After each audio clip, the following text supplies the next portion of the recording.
And we're back for another episode of Startup Hustle, a podcast for entrepreneurs by entrepreneurs. If you want to start, own, or build a business, then you're in the right place. We bring you the real truth about what it's like to take something from concept to launch.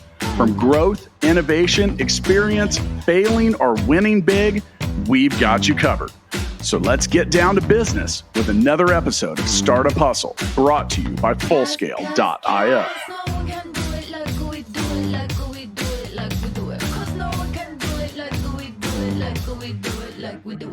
Welcome back, hustlers. This is Andrew Morgans, your host, with my good friend and fellow e-commerce expert, Hannah. Hannah, say hello.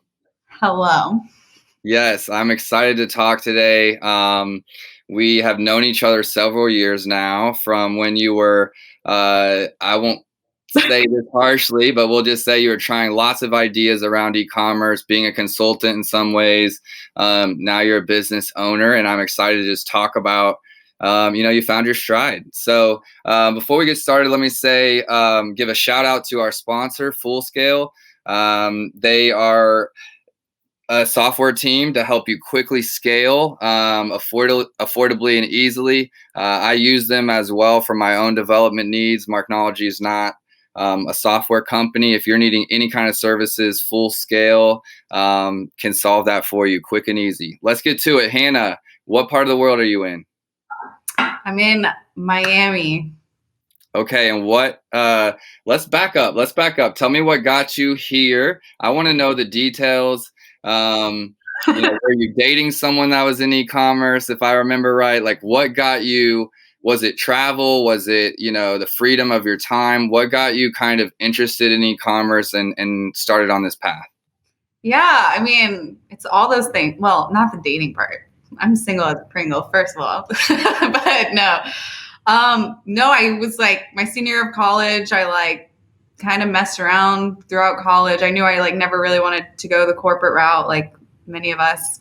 It just freaked me out. I did not want to be told what to do. I don't know. I just always had this thing where it was I just want my own financial freedom, create my own destiny, like most entrepreneurs or whatever. But when I first started, I tried drop shipping like most people when they first get into the space. But I found this winning product from Bali.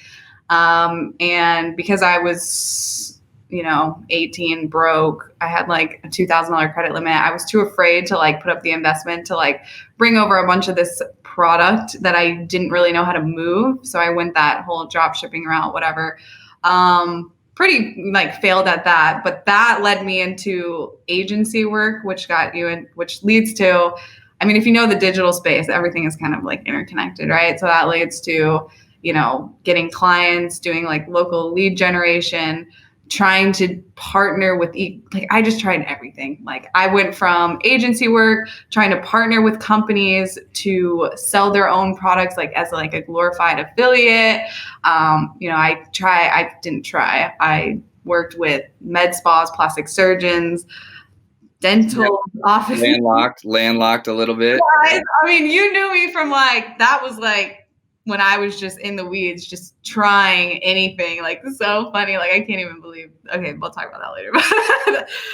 But yeah, just there's always that stage of limbo, right? Where you see that people are in the space, people are crushing it in the space. You want to be in the space. You don't see the path. There is a path, it exists. So you try all these different things, and in the digital world, as you know, that can mean a plethora of things. It can mean FBA. It can mean drop shipping if you're good at it. It can mean agency work. It can mean local lead gen. It can mean, doing, instead of strategic based, marketing, it could be creative based where you're making people's businesses look pretty online, all these different things. So basically I tried all of them and was just failing learning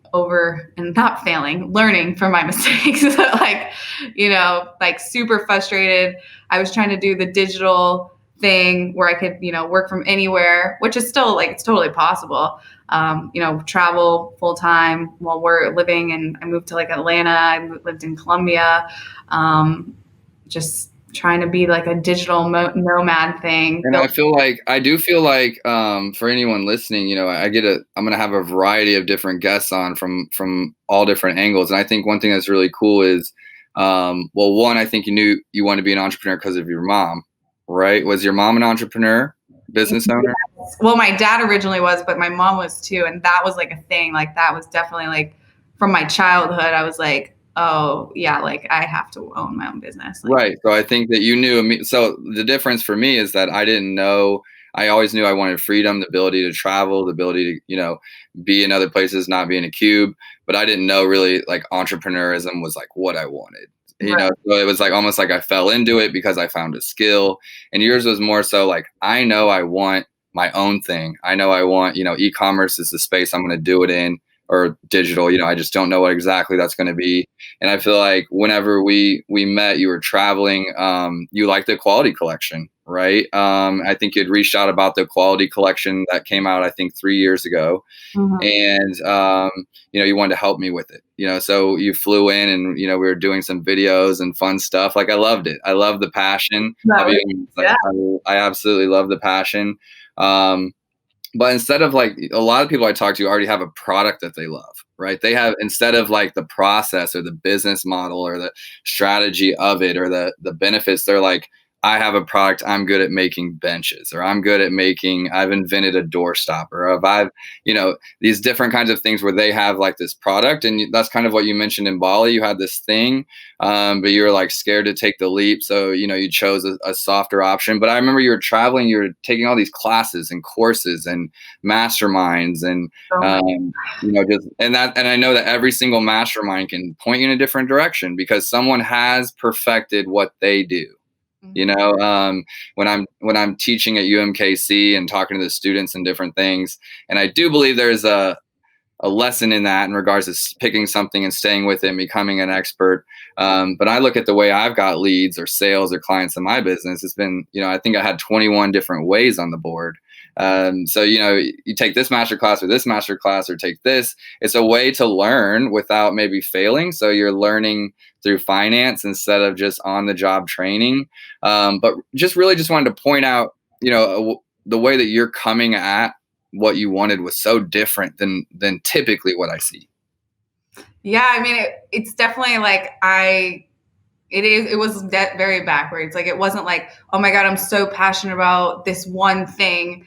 I didn't know what I was passionate about. I just knew what I wanted my life to look like. Right. Yeah. This was just the vehicle. Going digital was the vehicle. It wasn't like, oh my God, I invented this product. I'm inventing the wheel for this niche and, you know, this is going to go viral. It was like none of that. It was just like, I know other people are doing it. I love the process. I love like, it's like figuring out a puzzle. It wasn't like, oh my God, like, even we'll talk about my business now. It's like, I love my store. I love everything. I'm proud of everything that's in it. But is fast fashion what the end all be all? No, not at all. But the process of that I'm doing to like where I am now, like I'm obsessed with the process, you know, and, you know, everything, like I'm proud of all of it, but it's definitely that. It's just like, I was in that limbo period of just like figuring it out. Like, what do you like?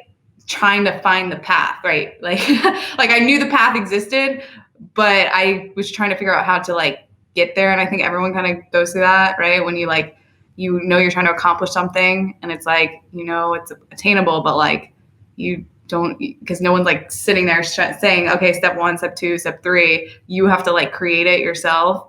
But yeah, it took me, you know, until a year ago for me to even find the path, but that's not really that long. It's not it's not that long. I think you were feeling kind of crazy at that time. I say crazy as in like, where do I go? What direction? You know, drop shipping. You started landing a bunch of clients like right after we had met, and you're like, maybe I go this way, and seeing my agency world and being like, God, that looks like a ton of work.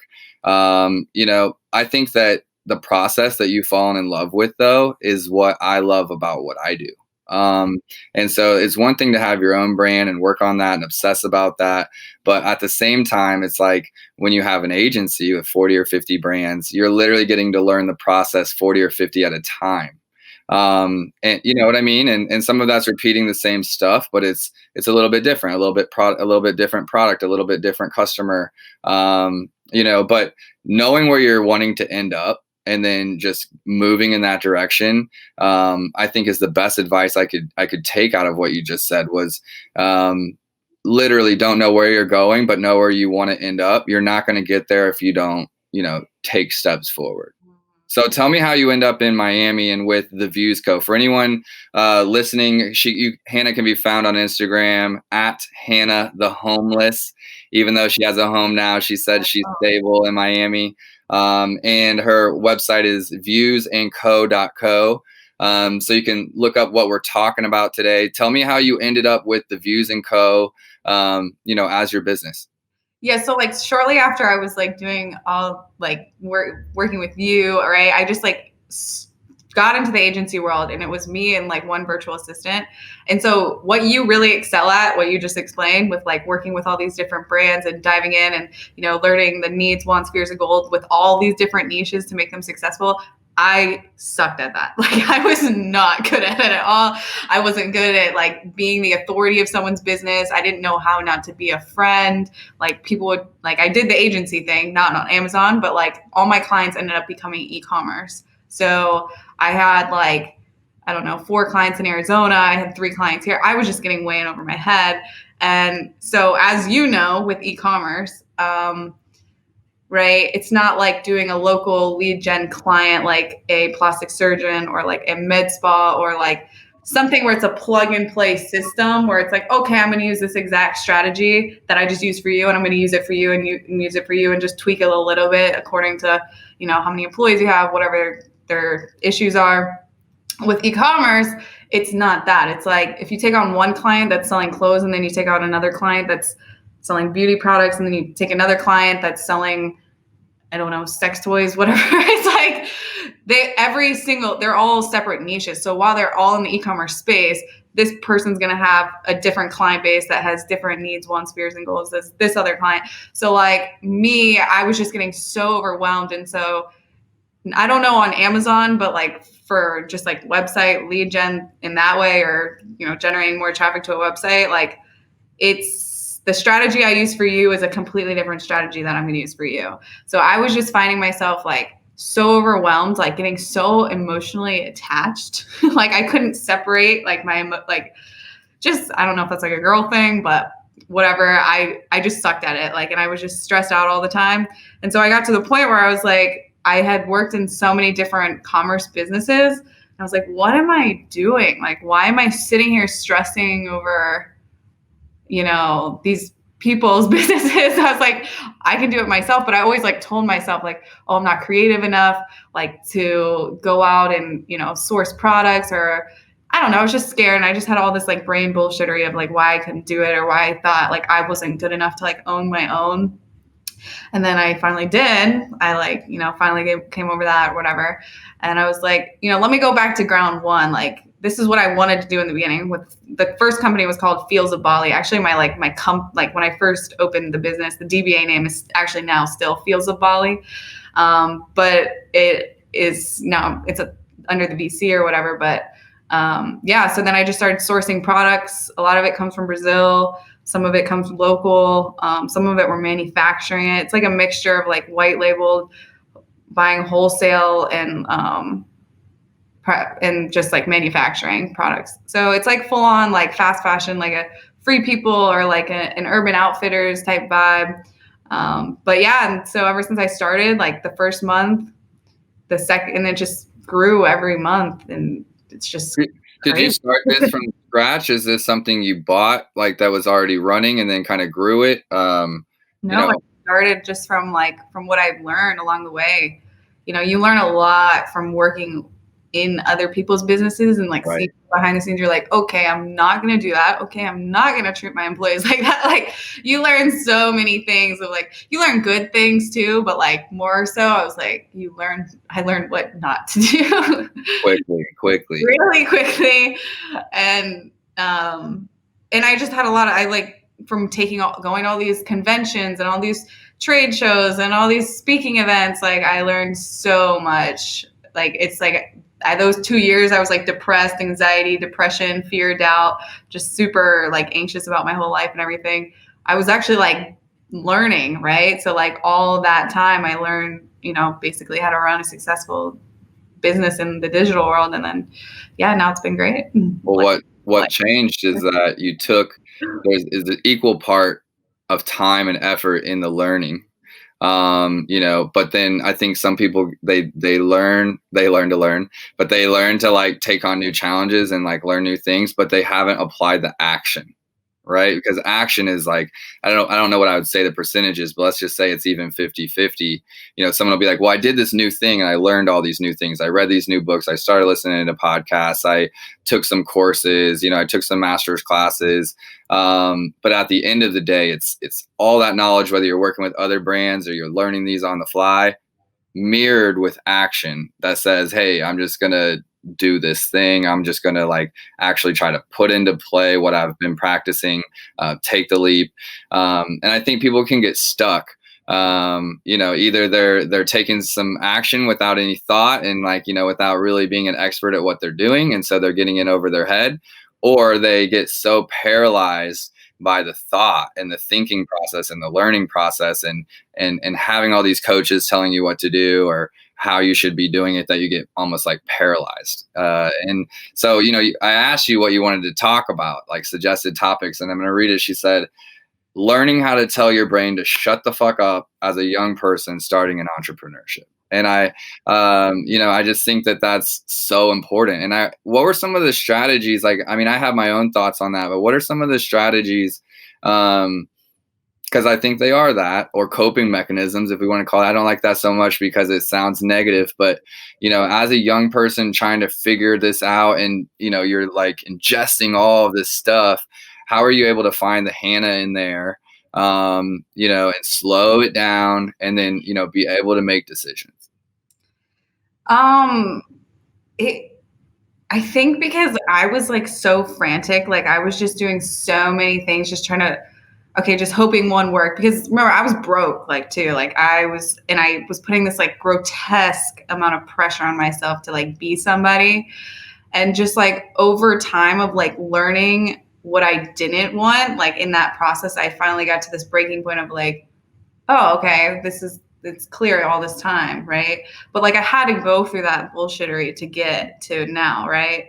And like I remember even you were like one of my mentors, and you even told me, you're just like, you know, you're trying to spread yourself out too thin. I was like, no, you know, whatever, young, I'm a little know-it-all, whatever. But no, it was just that, like, but I had to do that, and I had to like see that myself to like come to the point of like, oh, okay, like, right, like you can do this thing, like you actually could have done this from day one, right? But you just were too scared because your brain, you know, it wants to give you a million reasons why you can't do something, or you're like not good enough, even though you could have just done the thing to begin with, you know? And so but as a young person, just like, you know, I was doing everything safe. Like I wanted it, like I had to do a little step and then, you know, take one little step forward and then get pushed back 6 steps to take, you know, another little step forward to get pushed back 10 steps. But, you know, and looking back, like if I were to tell somebody, like that's, like if you're not making that little, like, then you're not doing the thing, because you're not like learning yourself or, you know, learning about yourself even, because like I had no clue what I was doing. Like I had no clue. I feel like, you know, I've been reading this book about entrepreneurs, and one thing they said that really stood out to me was they talk about entrepreneurs, and you think that entrepreneurs are like, they have no fear and they're just like super courageous and they take, you know, they're like not playing it safe. And it's actually the complete opposite, you know, and what he was saying is that entrepreneurs can tolerate a lot of risk in one area. But usually they play it safe in other areas like relationships or where you're living or different things if you're taking a lot of risk in areas. And I was like, I couldn't relate more, because everyone thinks like, oh, you're so brave for starting your own business and leaving your job and, you know, those kinds of things. And I'm like, no, I'm not. I mean, I have courage, but it's not because there's a lack of fear. And I think one thing, seeing it from the outside, is like you were living very courageously in regards to traveling places and learning things and trying new things. But kind of being fearful, like you were able, as you got settled, you're in Miami now. And I remember you were always on the run, Hannah the homeless, right? But whenever you stabilized that, it allowed you to like, okay, let me take a little bit more risk in a different area because I'm not taking so many, I wouldn't call them risks from traveling a lot, but new things and new people and new areas and new learnings. And then just actually start applying what by being able to concentrate. I think that's really big. Yeah. Yeah. And I definitely like what, to roll off that, like what you said before, it's like, it's certain areas, like, it's not that you don't have fear, right? But it's like, for me, like, I always wanted to make sure that it looked like I was crushing it. Like, right. So even though I was like scared out of my mind and was like waking up like in a half panic attack every single day, I had to make sure that I looked like to everybody around me that like I was okay, like to my family. I wanted my family to think that I was always crushing it, right? Like I wanted my perception to be like, oh, look at Hannah, she's doing these amazing things, even though I don't know what the fuck I'm doing. Like I have no idea.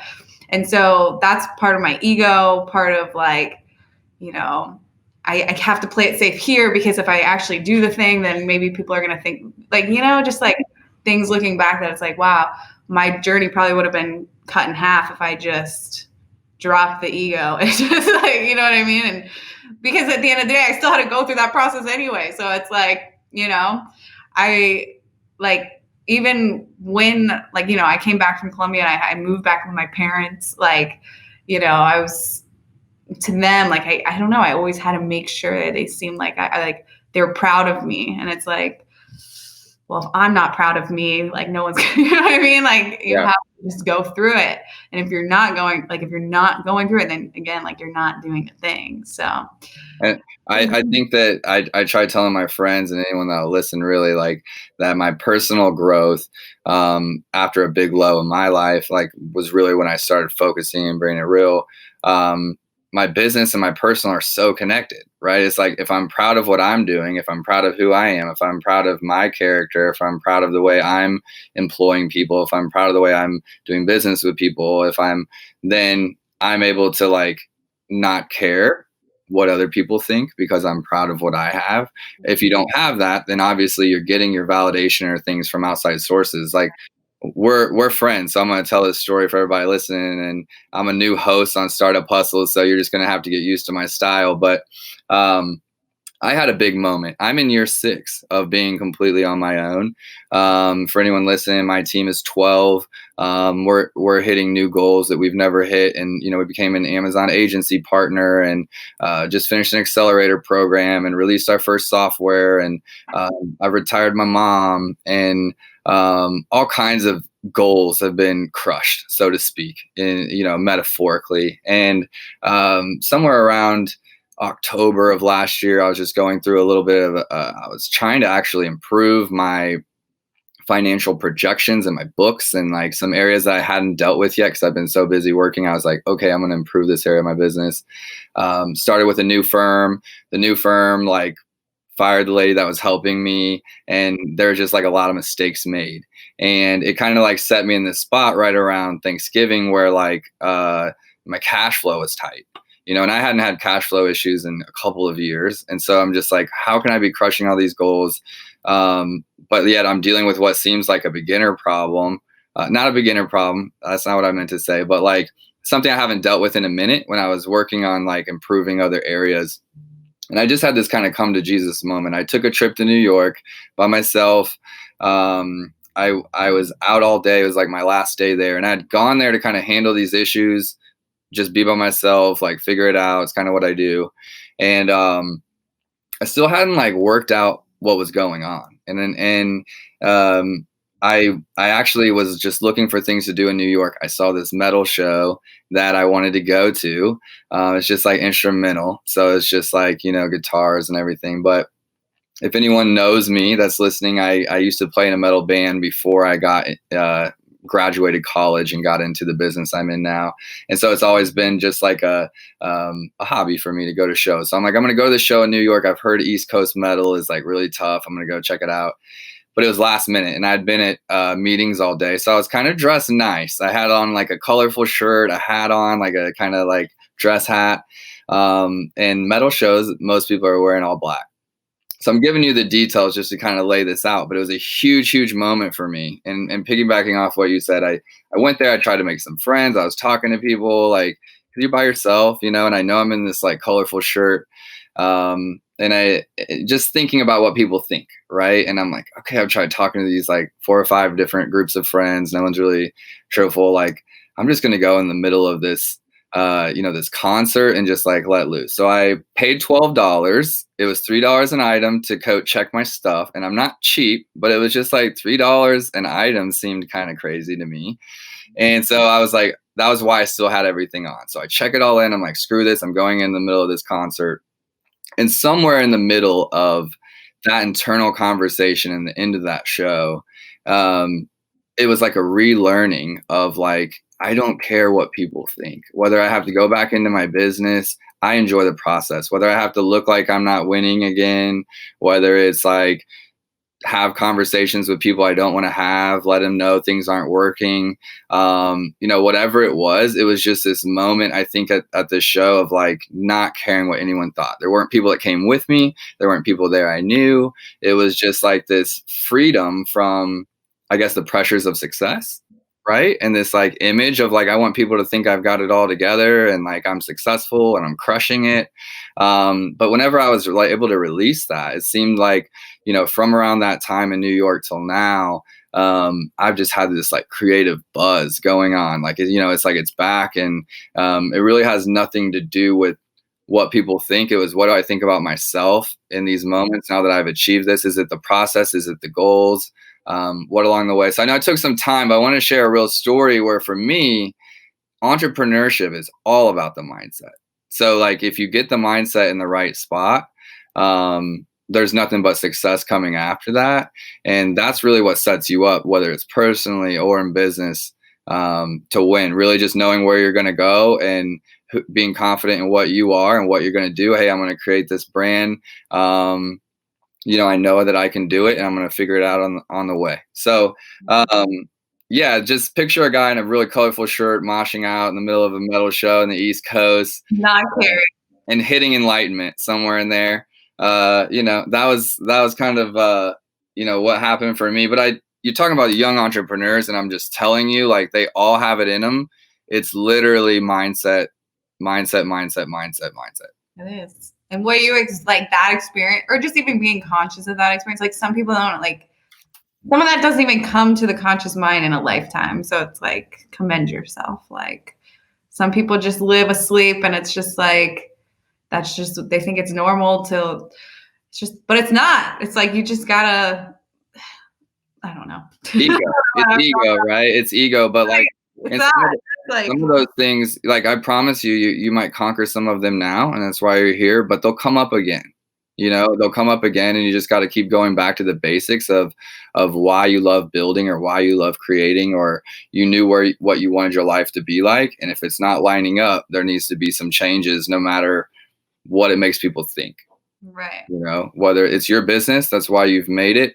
As long as you're happy with what you're doing, what you're creating, then it's crazy what comes out of that.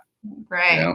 When you're like in your real flow and, you have your momentum, it's like, I don't know, you put stuff, just you manifest it, it comes back to you. And it's just like, you look back and you're like, wow, look at all the crazy things that I've done to get to this point. And it's just so crazy. And it's like, but so worth it all, like so crazy, and just like not even close to where, that the end goal, but still just, I don't know, feels good. I love it. So for everybody listening, are you fully supported by your business? How many people are on your team? So I just hired a girl. Well, she's been working for me since January, but now she just went full time. As of this is her first month full time. So she comes in every day. And then my best friend, she does a lot of VA work for me part-time. And then I have a girl that she does my like textiles, like my clothes, bathing suits, whatever she says for me, but she works from home. So it's like a little mini team, but we're getting it. I love that. And I think that's what e-commerce, like, I mean, that's very common. Like I know multi-million dollar businesses that are 5 people, like it doesn't have to be a big team. No, not at all. I mean, we just sit in our my office is still in my grandma's spare bedroom. Like you'd never even know, like we're hitting goals that like my mom has 60 employees. We're doing the same, like with 3 people, like in my grandma's spare bedroom. Like, it's just like, I don't know. I love e-commerce. Like at this point, if you want to sell anything, like unless it's a service-based industry, like a restaurant, hair salon, where you actually have to physically show up, like if you wanted to get into commerce, like online is the way to go. Like if you're even thinking about getting a physical location, you're literally just throwing money in the garbage. Like, I mean, you can have a showroom if you want to have an office space, but like, no, e-commerce, I love it so much. It's so great. Well, the sponsor for today's show is Full Scale, and the founder of Full Scale is Matt DeCoursey, one of the main hosts on Startup Hustle. He's written a book called The $1 Million Bedroom. You guys might hit it off about that, starting your businesses. Yours is your grandma's. Mine was a spare room. I was divorced and I like picking myself up off the ground, and I moved in with a couple of close friends, and they had a small extra room, and I moved in and started my business there. I think there's something about having nothing to lose, and keeping things lean. People talk about why I'm still here, like there's so many reasons like why, businesses can fail. In my 6 years, I've seen hundreds of them fail. So what I think a lot about what makes it work. Like, why am I here if everything else is failing? I think a big part of that was keeping a lean team, being in the e-commerce space where people that have crazy ideas can actually implement them. Like I was talking with someone the other day. Like, I'm pretty sure I'm responsible for like hundreds of thousands of products being available online that weren't there before, and how is that possible? I don't know. Some kid that was just trying to figure out the web, and I was just putting brand after brand after brand, like in the car space, in the automobile space, like 8 years ago is where I started. And I was taking every manufacturer like known to man in regards to car parts and putting them up on the web for the first time. And, I think about that. I'm cleaning up some of those problems now for other brands, but just thinking about that is one of the reasons I love e-commerce, is that I know it's going to continue to evolve, like specifically with everything that's going on, today, whether it's the brick and mortars not being as easily accessible, or, people wanting to be safer. E-commerce used to be a big risk when me and you were first, getting into it. And now it's almost like a safety net. No, I actually have a whole theory of this with the whole coronavirus thing. Like, I mean, I don't know how it is with your clients, but for me, like my sales almost immediately tripled. Like the beginning, what are we in? May, June, April, May, the beginning of March, almost like right when this whole started, March just tripled. And then like what I really believe is, what with this coronavirus, it brought like a new community of people that like were never accustomed to buying online to online because they were forced to. And then they see like, the more options. Right. And like people had never, like they just were not comfortable with making purchases online. I think it's now opened this whole new window of like these new buyers that like had never experienced that process. And so now they're like realizing, oh my God, it's so much easier to get my groceries on Amazon. It's so much easier to get everything online. So like, why would I even go to a brick and mortar anymore? So I just think it's only going to, I know it's only going to continue to grow. Like malls are not going to be a thing in 10 years unless you live in like a huge metropolitan, like a city, New York City, maybe Miami, but like for, suburb areas, like malls are closing left and right. Like it's just not even going to be a thing. So e-com, baby. Yeah. I'm about it. I've been preaching it for crazy a long time. I saw you do something cool. This is like taking a little bit a left turn, but you're talking about innovating and trying new things and stuff like that. I follow you on Instagram, and I saw you post. I don't even know if we talked about it, but talking about someone was commenting on they had received a purchase from you. You talk about these new buyers that aren't used to online, and they're getting a personal video thank you. from you. Oh, Tell me how you first came up with Wait. Are you talking about like when they check out? that. Mm-hmm. It's very personal. So like my funnel, like that people go through, I get them to subscribe to my YouTube channel, like everything. But yeah, when they check out, there's like a thank you video, which I probably need to update. But then there's like, this whole sequence that will redirect them back to my YouTube channel to get them, if they are interested, who knows if they were interested in getting into the online space or whatever. But yeah, is that what you're talking about? That it's like a thank you video, and then one of my customers like screen recorded it. I think I put it on their Instagram. I have a crazy memory, but like I haven't bought anything from the Views and Co. But if you guys want to see the video I'm talking about, you have to go buy something. But I just thought that was really innovative, a way for like, those are the things you used to get in stores. You used to get a person talking to you. You used to see who owned the store. You get to, like, maybe you're walking around doing a virtual tour. You got that thank you.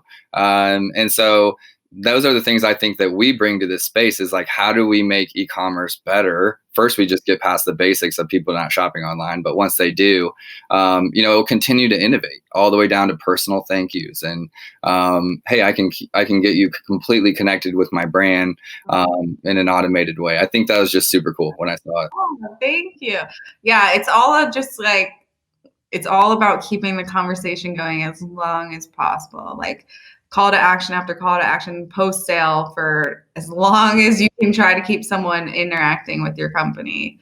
But that's really like people think, a lot of companies, they stop at Instagram. It's like, oh, once they follow my Instagram, we got them. Like, no, like not, well, at least in my niche, it's like, you have to do, like, you have to go above and beyond. What's the next thing? Do you have an ambassador program? What follow-up comes with that? Like, you just want to, like, what is the word? Like, keep growing the relationship between the customer and online. It's like, what does that look like, right? So videos, chat bots, ambassador programs, email. Meet them where they are, right? Meet them where they are.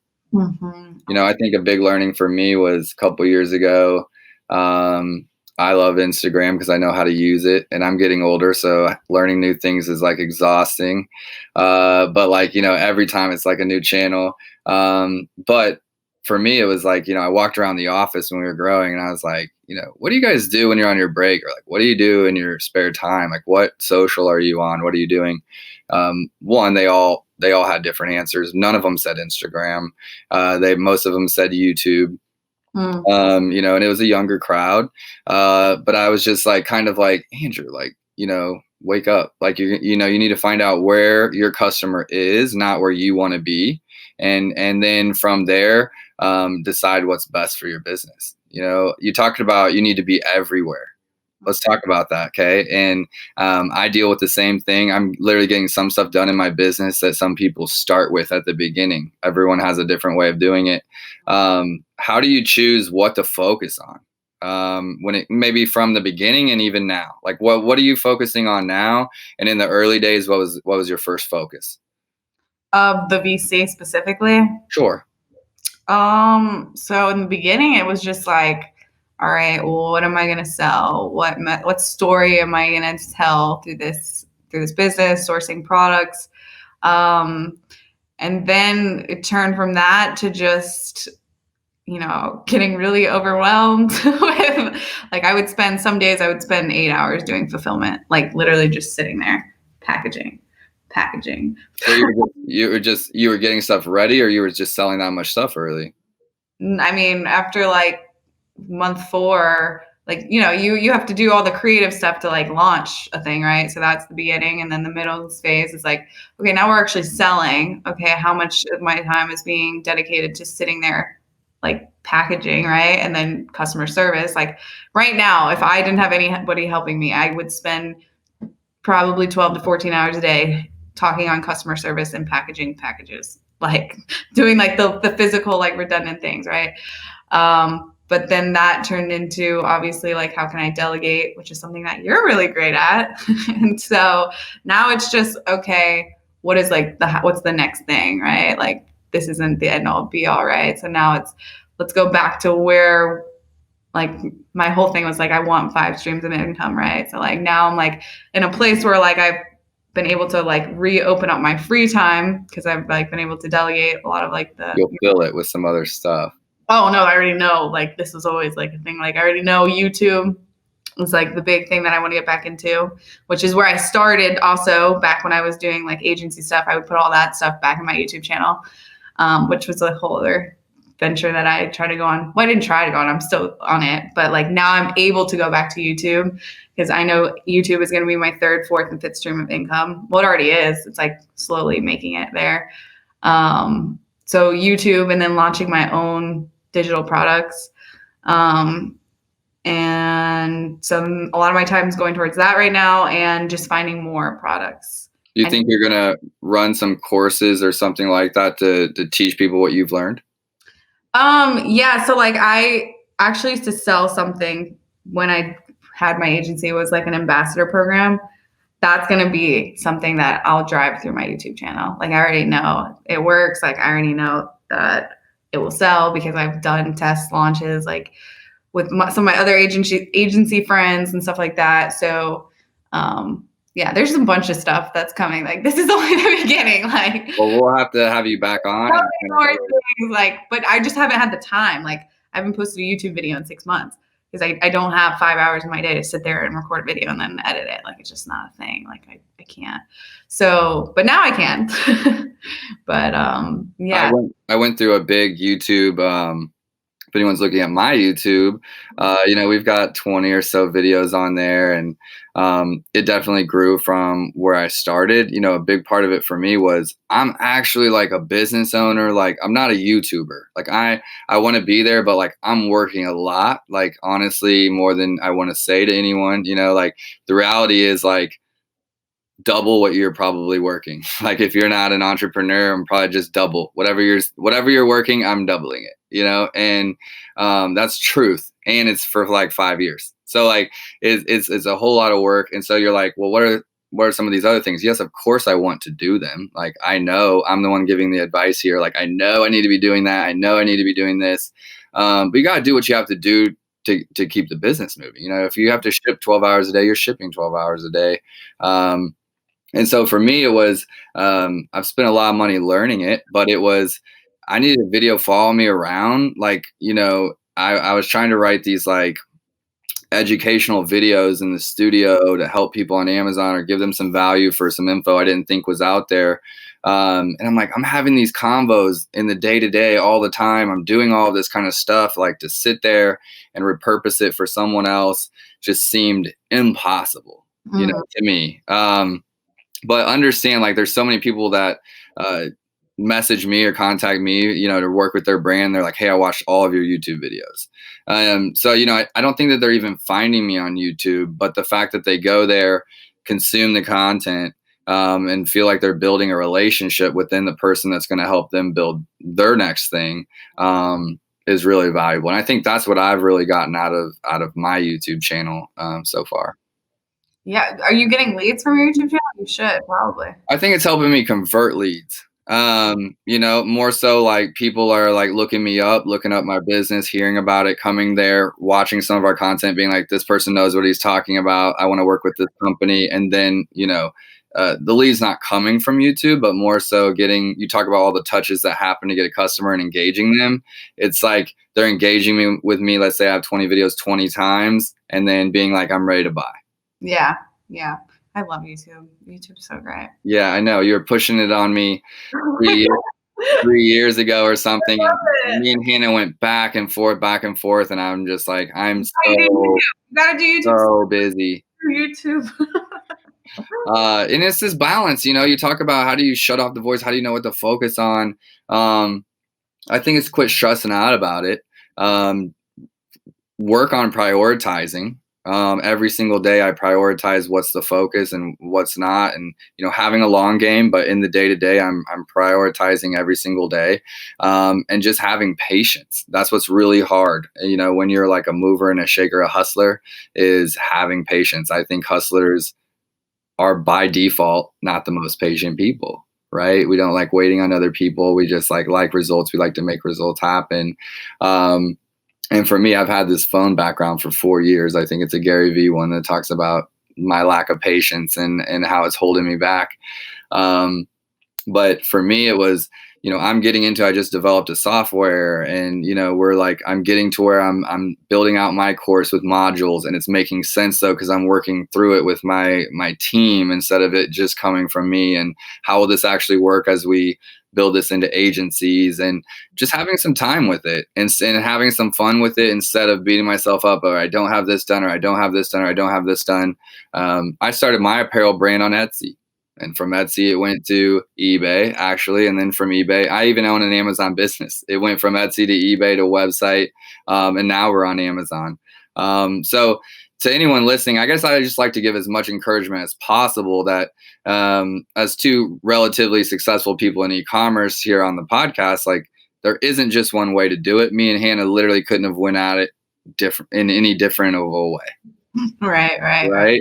I mean, but end up at the same spot, right? In regards to like knowing what it takes and knowing that it's not just putting your products on Amazon, it's branding them. It's the photography, it's all the touches, it's the advertising, it's the off Amazon efforts. It's education, it's all those, it's just endless. It's just, yes. And then I think even now with everything going on, the political climate and different things, who the business owners are, what they stand for, who works there, what do they stand for, what kind of products are they making, all that kind of stuff is going to matter. So, the more storytelling you're doing, the more branding you're doing, the more, interacting with your customers you're doing, the better, I think, going forward from today. I have a question. I think a lot of people, a lot of business owners I talk to are honestly most of the time older than myself. And I know that, you mentioned me being one of your early mentors. She barely says that. But do you think it's rude to share your age with anyone listening, potentially even females listening? So rude. No, I'm 24. 24, has 3 people working with her. She talks about doing this stuff forever. It's just because she went at it hard. I think that's crazy. I'm 9 years your senior, and arriving at some of the same spots. So really proud of what you've done so far. I know I've told you that before, but I'll say it on the air. And to anyone listening, 24 years old, to have figured out, she's already talking about what's next.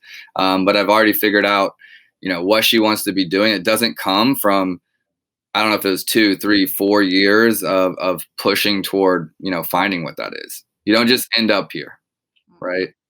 Yeah, like people are like, oh yeah, like you started your thing, you started the VC, like 8 months ago in August, and this is where you are now. And I'm like, yeah, but I didn't start in August. I started 2 years before that, and I was in the negative for those 2 years, like not crushing life. But yeah, it's all part of it. And tuition paid. It paid. And I spent more money on outside of college education learning all this shit than like what I spent in college. I mean, I remember maxing out credit cards, like, I don't know, just doing absurd things that your parents look at you like, what are you doing? Like, just get a job. Well, like, I never got a job, and I started I was like thinking about it earlier. I was like, I probably started like, I don't know, 22 to like 27 job applications that I just like never submitted. Just knew it was like submitting a lie, Yeah. I think like the biggest thing is like, you have to like change. Like, I feel like looking at other people, or like, especially people that are older that want to get into the entrepreneur space, like they have a lot more brain objections, right? Whereas like when you already have nothing, like you don't have you don't know, you're not coming from corporate, right? You're just like, okay, whatever, I don't have really anything to lose. But like one thing that I feel like I naturally kind of already had was like I didn't get analysis paralysis to the point where it stopped me from taking action. Like even though like I didn't know what I was doing and I was scattered, like I was always learning, doing, trying. Like it never stopped me from like moving forward. And so like for anybody that's kind of like, wanting to get into the space or change something, do something online, or maybe not on anything entrepreneurial, Like you have to make that switch in your brain where, you know, for me, it was more uncomfortable for me, the thought of not doing it. And like the thought of staying in my comfort zone was more uncomfortable than like doing the thing. So like a lot of people, it's backwards. And I feel like I'm lucky that that was just like, I was born like this, or like I already had that like mindset, but it is just like a flip of the switch. So like if it makes you paralyzed to the point where it like, it's more, the idea of like doing it is more uncomfortable. Like if you really want it, if you really want to change your life, or you really want to accomplish something, you have to make it like, it actually has to disgust you by the idea of just like staying stagnant and not doing it. Like you have to feel that uncomfortableness of like, if I don't do it, then I'm going to be like in this situation, which is way worse than where I want to be. And like, even though I don't see the path, like you just have to, you know, switch that little switch and be like, okay, well, actually it's going to be more uncomfortable if I stay in this place, right? Because actually be here. So that was, I think that's a big thing. And I never realized that people like, I only realized that this was like a real issue when I started talking to like friends or like even my family members that have like all these ideas, like they have all these ideas. And I'm like, okay, so just do it, just start. Right.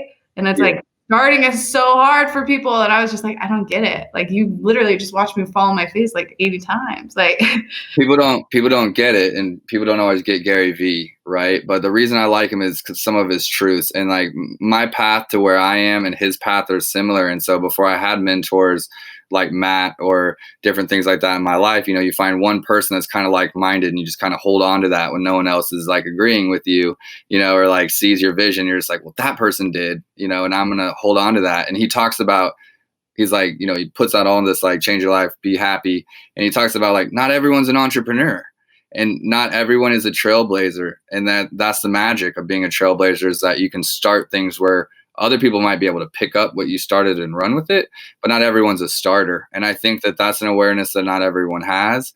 But you can still be a business owner or a founder and not be a trailblazer. You just need to partner or hire or come up with someone that you're like can kind of help you make that first move, and then you pick it up and run with it.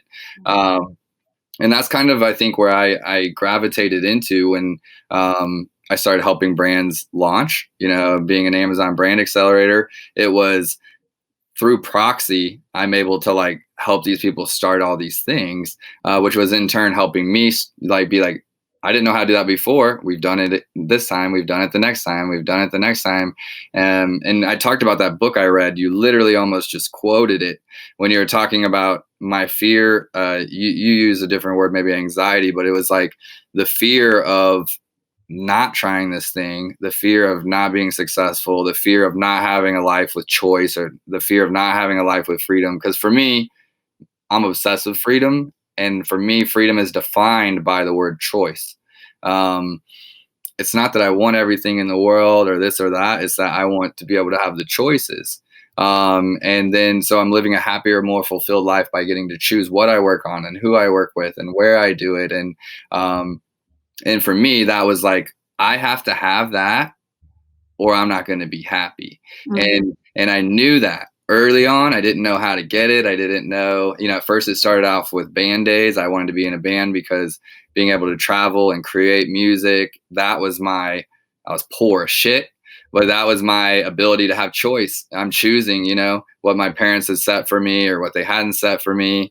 And then it evolved and I was like, you know, those 27 applications you didn't put out, I put out one and got a job in a week because IT people are in high demand. And then I was in a job for a year that almost crushed my soul. You know, I was in IT making a lot of money out of school. And I was just like, holy shit. Like if this is IT, if this is what like a degree is, like I'm going to lose my mind, you know. And I left and went to a startup, and then my Amazon story continued from there. But it was, all of those moves were motivated by the fear of not being free. And so, you know, there's different types of freedom and different things, but I love that you said that. I think that's 100% what the mindset has to be, or you won't be successful. It's just too hard. So like your fear has to be that, you know, you won't have tried, because you look back at the last 2 years and you're like, no, I was trying everything. You don't regret them. I could be like, look, I'm 33. I've been doing this business 6 years. What if I had done this as my band instead? Like how much further would I be? But it's not about that. It's about, I knew that I was giving it 100% no matter what I was doing. And if you just do that long enough, you're going to find, you're going to kind of find that thing, or at least I could die trying, knowing I like tried, versus the fear of not. And I have friends that are brilliant that went the other direction. And they have the car and the boat and the house, and the kids and the dog and the trees in the front yard and, all those things. But speaking abstractly, like I wouldn't trade it. I wouldn't trade, all the lessons that you learn creating something out of nothing. It's incredible. It is. And I don't think I feel like anyone listening to something like this is definitely like that, like our people, or at least if they got this far in the podcast. But yeah, there's definitely people that it just doesn't click, or it just doesn't, or they'll talk, but when they like actually look at themselves in the mirror, it's like, do I actually want it bad enough? It's like, no. Yeah. Are you willing to sacrifice all these other things, to have this, and willing to give those up? And if you're not, you're in the wrong business. Like you should just get out of being a founder, get out of being a hustler, and in regards to e-commerce, like you're in the wrong thing. If you can really evaluate it, be truthful with yourself and be like, this is what I want. One, you're going to have people like me and Hannah and Matt and whoever, like literally reach out a hand and be like, let me help you. Like, I will show you what I know. That's one thing that I've found in this e-commerce space, is that people know how hard it is, but we feel like we've been loners so long whenever you're doing something in this space, because everyone else is kind of in a different direction, at least for me, that whenever I found someone, that could kind of talk the talk or the lingo, it felt very much like a community. Because we're in this, it's almost like we're pioneers out here, trying new things. If we were to put on a spreadsheet the number of businesses doing a thank you video from the founder after someone purchases, I bet it'd be less than 1,000 brands. I bet it'd be less than 500 brands, to be honest with you. So those are little things, but little ways that we're pioneering a space that people will copy that, right? People will copy that. People will do different things.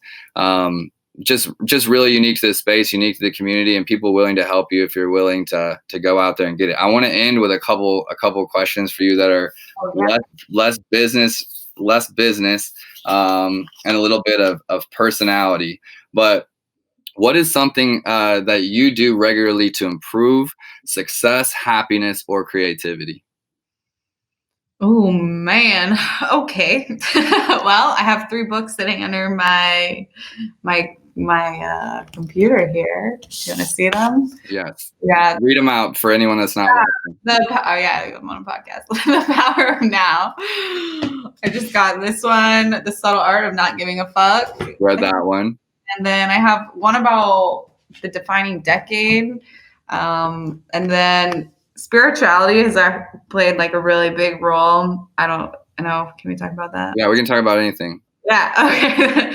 Okay. So I've been studying like Gurdjieff, Buddhism, stuff like that, meditation. That has helped me a lot. It helps. I don't know if you meditate or if you ever tried to meditate, but I've been recently practicing it. And it just creates like a lot of clarity in your brain. And so I've been trying to do that in the morning. Workout. Everyone needs to work out. Do you do the meditation and working out to be happy? Or let's just talk a little bit like both happiness, creativity.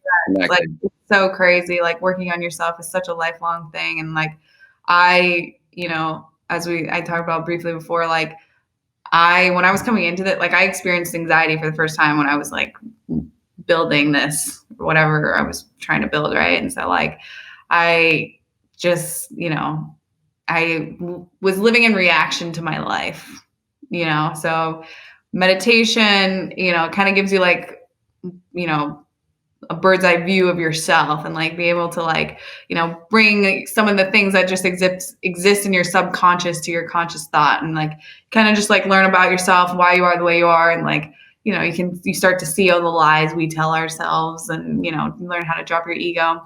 But meditation has been like a huge thing, and just, reading and stuff like that. But also, I don't know. This is a new thing. I don't know if you know what ketamine is. Mhm. Yeah. So I just now they're doing psychedelic therapy treatments. And I had my first treatment. It's like that in combination with meditation. It's like the best thing ever. Psychedelics are literally getting pushed in the mainstream. And so I don't know if have you heard these companies, My Ketamine Road? Nope. Okay, whatever. I just paid for 6 sessions, but everyone should do ketamine and try to meditate. You're in Miami, we're in Kansas City, so it's literally like the craziest thing. It's like how medicinal marijuana, now it's like helping people with all these things. Ketamine's doing the same thing. So highly recommend it. Just trying new things in the same way you're trying them in business, you're trying them in your personal life. Like I know during stay at home, and things like that, I've had to I love traveling and shows. And shows are my live music is just, craziness for my brain. I love it. And the gym too, being closed and you can only do so much at home and we don't have a beach, and living in the city and for me it's been, oh my gosh, to be able to continue to function as a founder, be creative and continue to run my business. I was like, I need to find some outlets. And so I've had to start again, finding new passions and new things that are releases for me or new things that bring out different sides of me that I like. You have to be intentional about it and trying new things. Try meditation. If you don't like it, what did you lose? The same way in e-commerce, we try new things all the time. We're going to try a chatbot, and then you abandon it. You try an ambassador program, you abandon it. You try a YouTube channel, you put it on pause. The same thing goes in our personal lives and what you're doing, because if you don't have that balance, where you're at least able to clear your mind to be able to see a problem or something in yourself that you need to fix to be able to grow your business. If you can't reach that state, you're going to be stuck. So I love asking that question, just seeing what, is fitness and meditation legitimately come up a lot when I talk to entrepreneurs. It's just super important. Psychedelics and psychedelics. Everybody, I'm telling you, there's a reason why they made it illegal, because they know that it's great for us. That's why. Yeah, I'm actually launching a book soon. That's called Highly Inventive, and it's about these stories throughout history of these famous men and women that we've known that have created amazing things that were all on other things that helped them create that. So you're definitely going to have to buy and leave a review on Amazon. Angelo, right? Mm-hmm. He's in there. They talk about those kinds of things. They talk about the Boston Tea Party, for example, and how they were all drinking tea infused with THC. Not when they did it, but that was the group, and they came up with these creative ideas for our revolution, So just really cool things that I guess people wouldn't know if they have a closed mind to those things. But if you're not trying it, how do you know what's the next best thing for you? In moderation and legally, of course, everybody. One more for you, okay? And not to leave with a negative, but if you ever see that yourself in a rut, as far as being motivated, getting up, we have to crush it every day. We're our own motivators. What are the kind of ruts that you get into that you realize, it's like your kryptonite. It's like whatever, is it dating? Is it family? Is it lack of sleep? Is it too much analysis, and not enough action? Yeah. I mean, it's all of those things. And this is what goes back. You have to go, it's not like I wake up every day and every day is like, oh my gosh, I'm so enlightened and blah, blah, blah. We all have mental bullshittery going on all the time. And so when that does happen, because I was watching this other YouTuber, one of the biggest ways that I try to stop that from happening before my day starts, right?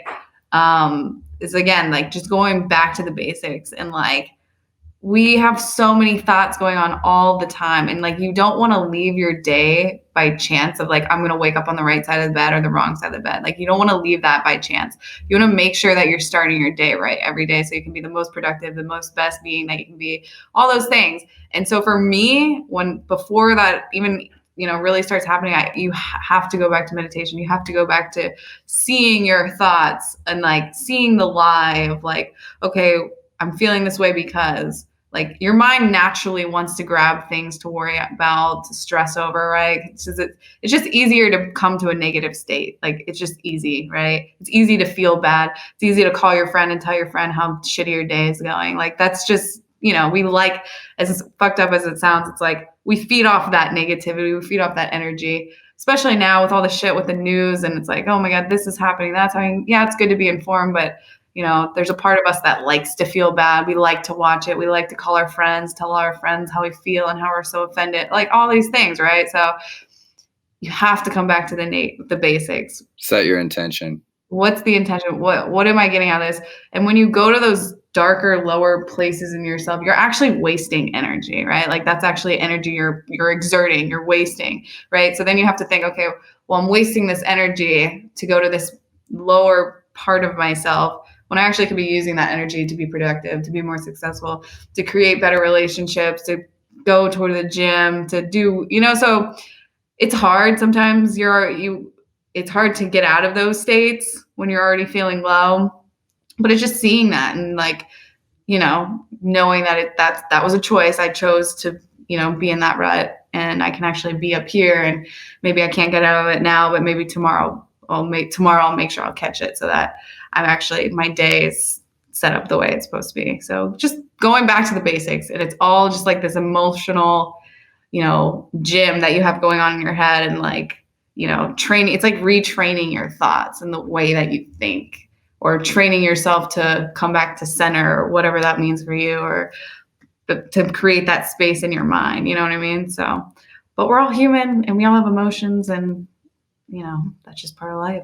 But I love it. That's why I had you on the show. I couldn't agree more on all of that. You got to set your intentions, and when you realize you have a limited amount of energy in the day, you start caring a lot more about what you give that energy to. I was telling one of my friends the other day, almost verbatim, I was like, think about it as like you have 100 tokens in a day, and you can have that interaction with, your girlfriend or your friend or the person at the gas station, and you can give them 2 tokens for that negative encounter, or you can give them 30.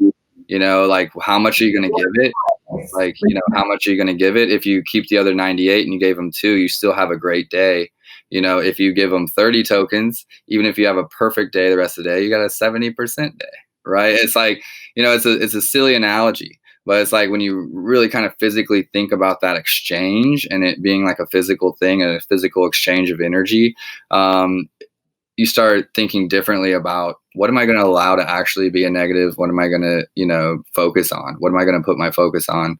And it really does make a difference to get through the tough times, the tough days, the days where you're not feeling it. Setting those habits up. And it sounds like you got a habit in the morning that's, starts with mindfulness and setting intention for the day. And I think that's huge. That's great advice. You are wise beyond your years, Hannah. I'm trying, man. I'm just out here trying to make a living. Cool. Well, we're going to have you back on the show. I want to hear where you are with your digital stuff. I know you're going to 5 streams. So, we'll check back in a few months, have you on, and see where we're at with the views and co. And if anyone's listening, find her on YouTube. What do you have a YouTube? Should they just look up? Just my name. It should pop up first. Okay. And once again, on Instagram, at Hannah the Homeless. Thanks for having you on the show. Thanks to Full Scale for sponsoring the show. See you later, hustlers.